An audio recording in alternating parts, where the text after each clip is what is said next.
Well, I really appreciate being here to kick off this day. It's going to be an exciting weekend. I guess it's not the weekend yet. It's still the week, but I'm still jet lagged, so I'm working on timing. So I'll say that when I was invited to give this talk in June, first of all, I tried to suggest many other people who are experts in pregnancy and antiretrovirals, and they did not take me up on it. And then secondly, I was worried that there was not going to be enough data to fill a 20-minute presentation in this area. Fortunately, there's been a lot of data, particularly presented at IAS 2025 in July. And so this talk is really going to try to focus on some of the newer and emerging data that's come out in the last year or so in this space. There we go.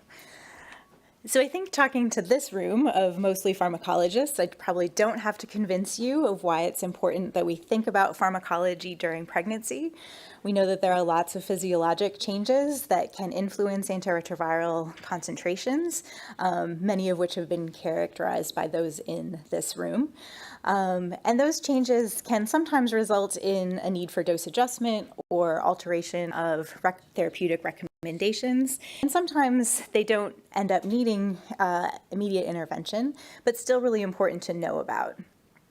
Another aspect outside of PK that I'll also try to touch on today is the safety of the antiretrovirals for the fetus and then the infant during a breastfeeding period.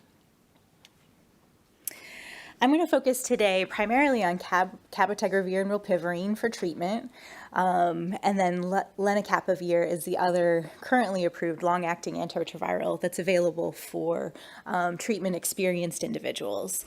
I'm going to focus most of the data I'll talk about today on lenacapavir for prevention because, frankly, that's where it's been studied in pregnancy and breastfeeding. But hopefully those data can also be extrapolated to the treatment of an antiretroviral experienced individual in addition to an optimized background regimen. And then we'll also talk about cabotegravir for prevention alone. I'm not going to talk about ibalizumab, which is technically our other long-acting antiretroviral, not very commonly used, and really no current data available in pregnancy or breastfeeding. So first we're going to talk about long-acting for actual treatment. And for this, I'm going to focus primarily on cabotegravir rilpivirine, and I always like to start a case to set the stage. So here we have a 19-year-old cisgender woman who is currently receiving rilpivirine. She was perinatally infected with HIV, so she's been living with HIV for a long time, had a lot of challenges with oral antiretroviral regimens, really struggled to get virologic suppression. However, she's been successfully virologically suppressed on rilpivirine for about the last 2 years. Today, she still remains undetectable with good viral or CD4 cell count, but we find out that she is pregnant upon her visit. So the first questions we always start with is, first of all, can we continue the current regimen during pregnancy safely? And if so, how would we manage this, or are there any additional considerations that we need to take in order to continue this regimen? So rilpivirine has now been available for about 5 years in various settings, and I've summarized here just the U.S. treatment guidelines and their recommendations during perinatal recommendations during pregnancy. And they offer kind of an alternate approach based on whether or not the individual is already on rilpivirine or they're not on rilpivirine but are interested in a long-acting product. So if they're already receiving rilpivirine and they are pregnant, as our case describes, the recommendations from the US DHHS guidelines is to consider revising antiretroviral therapy to an oral regimen or have a conversation with the patient about the benefits and risks and what data gaps we may have. And really, that's where a lot of the U.S. perinatal guidelines come down to, is really a shared decision model where we talk about what we do and don't know about the regimen with the patient and try to come to a shared decision. We do have some new data from safety looking at cabrolpivirine, because despite the recommendation to consider changing to an oral regimen, we know that very many people are choosing to stay on cabrolpivirine during pregnancy in the absence of specific recommendations for a lot of different reasons. Part of it might be that they're doing well, they don't want to rock the boat, they've struggled with oral antiretroviral regimens in the past, and it's a good option to have for those individuals. So there was a case cohort from the US presented by Bill Short, first at CROI, and then a follow-up cohort at the long-acting meeting in May, which is a retrospective cohort of 31 individuals who either started or continued cabrolpivirine during pregnancy. You can see the data there. The majority of the individuals had already been receiving cabrolpivirine at the time of pregnancy, but about 25% did initiate therapy during pregnancy. There's no PK associated with this, so sorry for the pharmacologists in the room. But overall, what Bill and his group have identified is kind of a real-world cohort of reassuring birth outcomes in these individuals. There are a few cases, so 2 of the individuals did remain with a viral load over 1,000 at the time of delivery. But in hearing Bill's talk, both of those individuals started therapy very late. So this was not an unexpected or something to be overly concerned about. It was just started a little bit late in the pregnancy. And so the individual did not have time to virologically suppress. Bill is revising this into a prospective cohort and integrating some pharmacology, which will hopefully give us some additional data around PK related to some of these virologic outcomes. The data that we have had for a long time is related to the cabrolpivirine washout PK during pregnancy during the registrational trials. And those data are presented here, along with a modeling study done by the IMPACT group that did look at the impact of cab and rilpivirine during pregnancy and found reductions in both. One area that I think remains an open question, particularly as you look at these curves and you see that as people start cabrolpivirine, the concentrations are not as high as they achieve over a long period of time, and whether or not initiating that regimen during pregnancy may put people at higher risk for lower concentrations and potentially virologic failure. And that's an important question that hopefully will be able to be addressed through the IMPACT cohort, barring any further US budgetary implications. There's a few other new data in this space. So a PBPK model from our Ugandan colleagues that looked at both monthly dosing and bi-monthly dosing of cabrolpivirine through a PBPK model. And they predicted that cabotegravir would remain above the PK threshold using a monthly dosing strategy throughout pregnancy. And that, again, you should perhaps consider a shared decision-making model for bi-monthly dosing, because it's possible that some individuals may fall below the desired threshold using bi-monthly dosing. They also predicted that rilpivirine may fall below the desired threshold, regardless of the dosing strategy used, again, based on that PBPK model. We have one recent case report that did demonstrate these similar findings in a pregnant woman with HIV receiving long-acting cabrolpivirine. They found that the cab concentrations were comparable with historical data, giving some reassurance to the modeling data available, but they did observe a 70 to 75% reduction in the rilpivirine exposure in this one individual.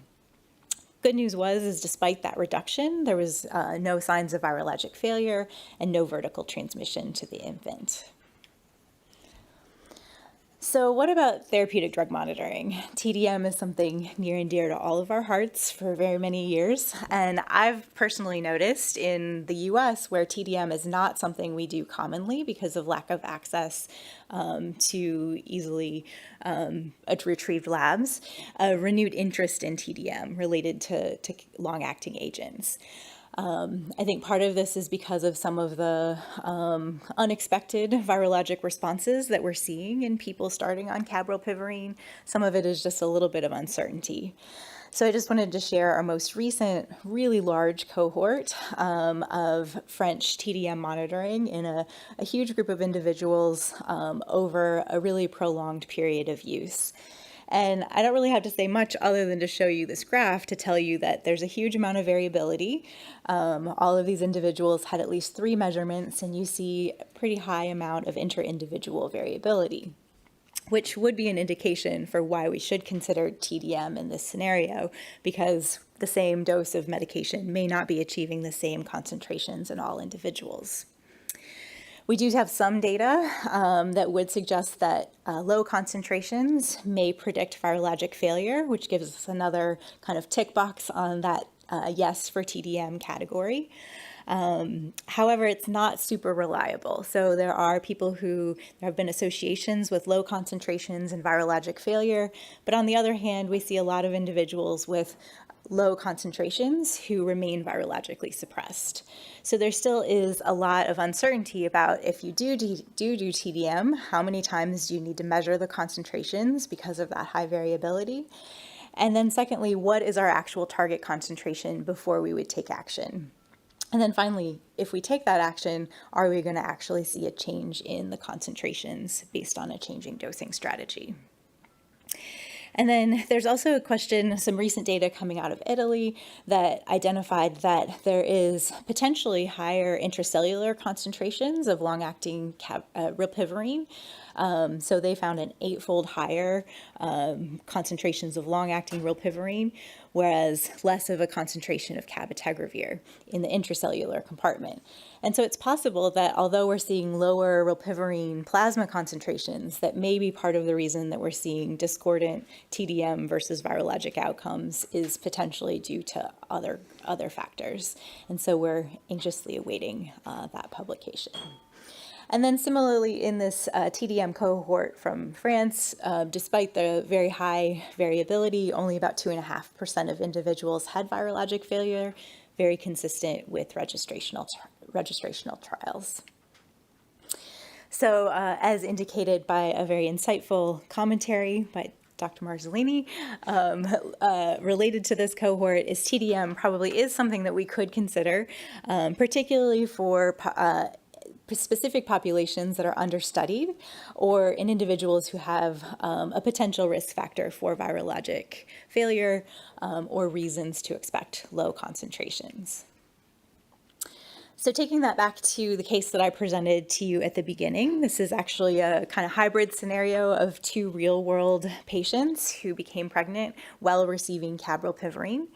One of those individuals chose to transition to an oral antiretroviral regimen after measurements of cabrolpivirine concentrations at about 16 weeks, and that's represented in the circles there. She chose to transition back to an oral regimen because of the lower concentrations observed. It was just something she was more comfortable with. And then the second patient felt very strongly about staying on the long-acting regimen because of her prior struggles with oral therapy. She did transition from bi-monthly cabrolpivirine dosing to monthly cabotegravir rilpivirine dosing, and you can see her concentrations in the triangles there. And she successfully maintained virologic suppression, and both of the infants remain HIV negative. So now a shift from treatment to antiretrovirals for prevention. And this is really an area of a lot of excitement. Again, want to start with a case. So a 27-year-old cisgender female on long-acting cabotegravir already. She's in a serodifferent relationship with a male partner. Partner's receiving antiretroviral therapy and reportedly virologically suppressed, but she prefers to remain on PrEP for her own health. She comes in today for her injection and is found to have a positive pregnancy test. So first of all, I think we have to start and think about the importance of having options for prevention strategies. So there's certainly been demonstrated to be high patient and provider interest in long-acting products, both related to antiretroviral treatment as well as prevention.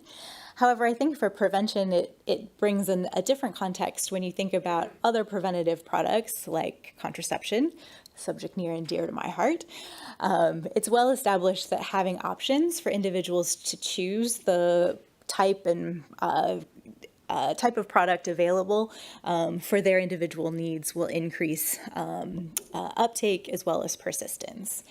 And a very recent article that came out from a South African modeling group looking at the potential for about 100,000 new maternal HIV infections, as well as infant transmissions related to either pregnancy or breastfeeding in the absence of PrEP, also investigated whether or not adding long-acting cabotegravir would potentially decrease the potential for these new infections. And what they found is similar to contraceptives. If you have more options for people to choose from, they're more likely to take the product and be able to successfully prevent infection. We have some new data from HPTN 084. So reassuring pregnancy outcome data were presented at AIDS 2024, and there was a great plenary that added some additional outcome data from the pregnancies observed in the open label extension arm. And they expect that they'll have some new data and ongoing data from this emerging in 2026. So stay tuned for that. Excitedly, there will also be some data about cabotegravir initiation during pregnancy and related to the PK there, as well as some breastfeeding transfer data. But their newest publication focuses on the 57 confirmed pregnancies that occurred during 084. They found no fetal or maternal excess adverse events. And then they compared the CAB apparent half-life after discontinuation of CAB, because remember 084 did not allow women at the time to continue CAB during pregnancy. They found no difference in the apparent half-life between individuals who became pregnant and those who did not, which they suggest supports the ongoing investigation of CAB-LA with no dose adjustment during pregnancy. So stay tuned for more data there. Again, some small cohorts of emerging outcome data that was just presented at AIDS 2025 in July from the Antiretroviral Pregnancy Registry, 42 pregnancies on CAB, either for prevention or for treatment, with no indication of excess birth abnormalities or adverse effects compared to population averages. So just some reassuring data there as well. And then another exciting abstract out of Rwanda came from a CAB for PrEP implementation study that had a PK sub-study that looked at 27 women. They took maternal blood as well as mom and baby paired bloods at 4 different time points. So this was the individuals were started on CAB-LA in the postpartum period within the first couple of weeks of delivery. They looked at trough concentrations as well as peak concentrations after 4 weeks and then after 5 months. Interestingly, about 75% of individuals had concentrations above the target concentration by week 4, increasing to almost all of the individuals being above that concentration by 5 months. Very low transfer of CAB into breast milk, only about 1.5%, and then very low concentrations of CAB in infants as well. Shifting now to our last drug, lenacapavir. Again, lots of data coming out of Rwanda in July, giving me something to talk about today. So as a reminder, lenacapavir is given twice yearly as a subcutaneous injection after an oral laid-in period. I think really much credit to the way that the PURPOSE studies were designed. They offered very flexible contraceptive requirements for individuals starting in the studies, and also allowed individuals to continue on study if a pregnancy occurred in many of the PURPOSE trials. So we started to see some of our first data from PURPOSE 1 related to lenacapavir. They had a pretty high number of observed pregnancies across all of the groups, because remember, PURPOSE also gave us some of our first data of TAF FTC in women for prevention. So somewhere between 100 and 200 pregnancies per group. And overall, the pregnancy outcomes were very similar to background regimen or background rates of outcomes. And the safety profile during pregnancy was similar to non-pregnant individuals.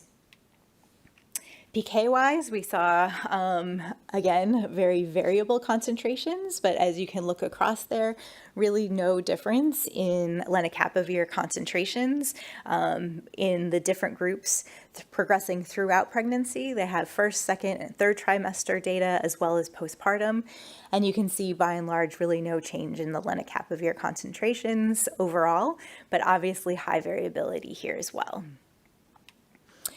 And then they also offered some pregnancy data. So they looked at breast milk to plasma to breast milk ratios. It was about 50% concentration in breast milk. But interestingly, despite that, there was very low concentrations observed in the infants who were breastfeeding at the time. So again, just a great example of how we have to not just look at the breast milk, but also what kind of exposure is resulting in the infant. So the great news is that all of these data supported, first of all, the US labeling that offers, I think, some of the first label perhaps, that offers really good pregnancy and lactating information in the very first US product label for this product. And then in parallel with these data presented at the Rwanda meeting, the WHO came out with a revised statement related to lenacapavir for prevention, and advocated for adding long-acting lenacapavir as a prevention product globally, and acknowledged these positive safety and PK data related to pregnancy and breastfeeding. So I think overall, I think we're seeing a lot of emerging data. It would be nice to have more treatment options that were very clear-cut and studied well in pregnant women who needed HIV treatment. But it's reassuring the data that is emerging. We've got some great, strong modeling strategies that are emerging to help support clinical trial design and dose strategies during pregnancy. I think what we need to work on as a PK collective is to make sure that we know what the concentration targets should be for both prevention and treatment for all of our long-acting products, so we know how to manage TDM in those scenarios. And then we really need, I think the PURPOSE example is a great example, and I hope that that will continue to emerge as the ongoing strategy for how we study long-acting therapies in the future. And I just have to acknowledge all of the people who helped with slides, and also the Impact and PANA network, which really have led the way in describing antiretrovirals during pregnancy. So thanks very much.